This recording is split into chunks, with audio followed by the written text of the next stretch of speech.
Assalamualaikum warahmatullahi wabarakatuh. Perkenalkan, nama saya Ainul Fitrisyadya dengan NIM 220.202.4050 dari kelas FI 2022. Di sini saya akan mempresentasikan infografis dengan judul Lubang Hitam atau Black Hole.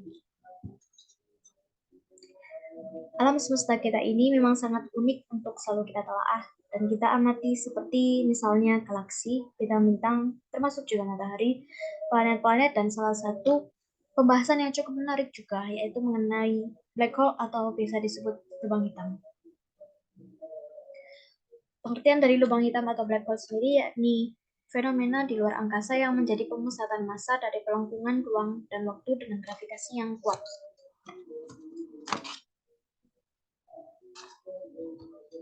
Benda ini biasa digambarkan sebagai lubang berwarna hitam pekat, meski sebenarnya bentuk aslinya bukan berupa lubang.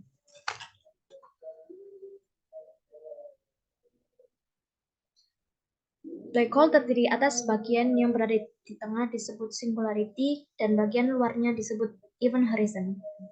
Bagian singularity ini masih sangat misterius dan tidak diketahui apa isinya. Sedangkan event horizon adalah wilayah yang memiliki gaya gravitasi yang sangat kuat, hingga semua objek di alam semesta ini tak ada yang bisa kabur dari hisapannya, termasuk juga cahaya, yaitu objek paling tercepat di alam semesta. Yang selanjutnya yakni jenis-jenis lubang hitam atau black hole berdasarkan ukuran dan kekuatannya. Yaitu yang pertama, miniatur black hole. Sesuai dengan namanya, jenis black hole ini merupakan black hole yang paling kecil.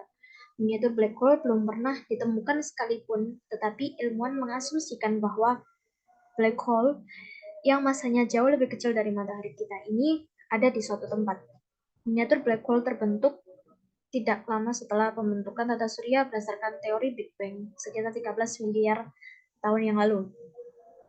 Yang kedua yakni stellar black hole. Ialah black hole yang terbentuk dari bintang yang besar masanya lebih dari 20 kali massa matahari kita.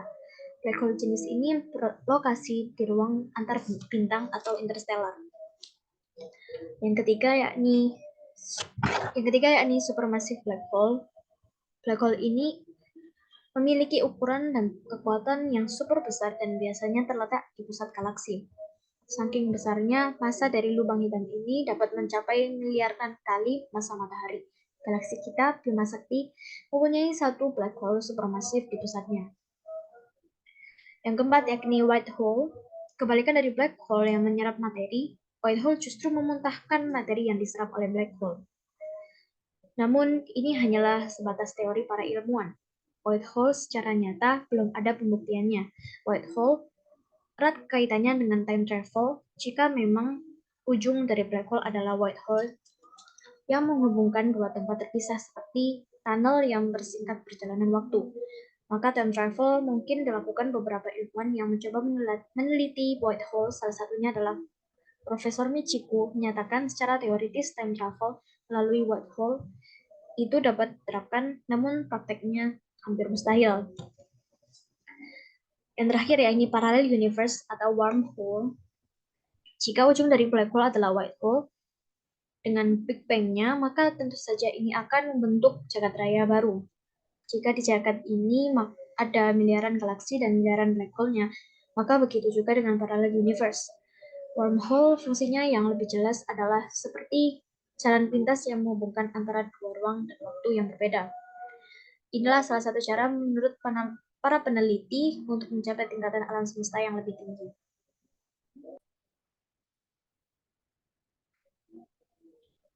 Dan selanjutnya yakni fakta-fakta mengenai lubang hitam atau black hole. Yang pertama, lubang hitam tidak bisa dilihat.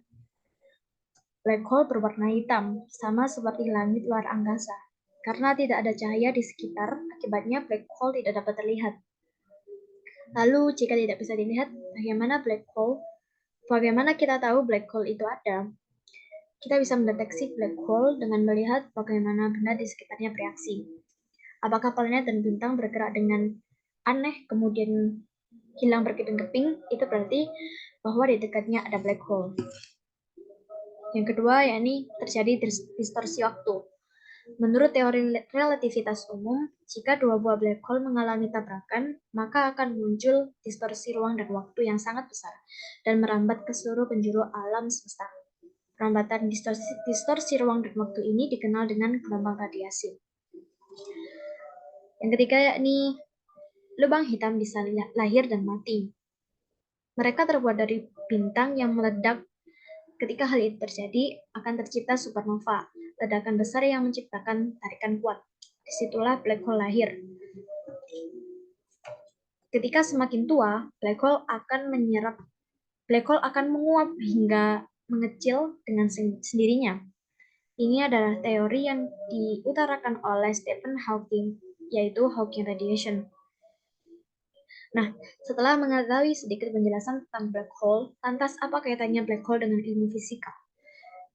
Jelas bahwa lubang hitam adalah objek penelitian fisika, dikarenakan kehadirannya diprediksi oleh sebuah teori dalam fisika dan data pengamatan astronomi mendukung keberadaan objek ini di alam. Namun demikian, dipahami bahwa penelitian antar disiplin memegang peranan penting dalam perkembangan ilmu pengetahuan bahkan penemuan bidang kajian yang baru. Sebut saja misalnya antara fisika dan matematika. Untuk sebagian besar fisikawan, matematika adalah alat, dan untuk sebagian matematikawan, fisika adalah terapan.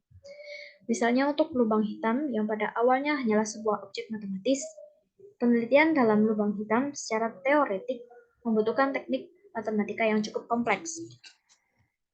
Sebut saja geometri diferensial, yang juga merupakan teknik matematika yang menjadi dasar persamaan Einstein dan juga analisis persamaan diferensial parsial digunakan matematikawan dalam meneliti lubang hitam secara matematis.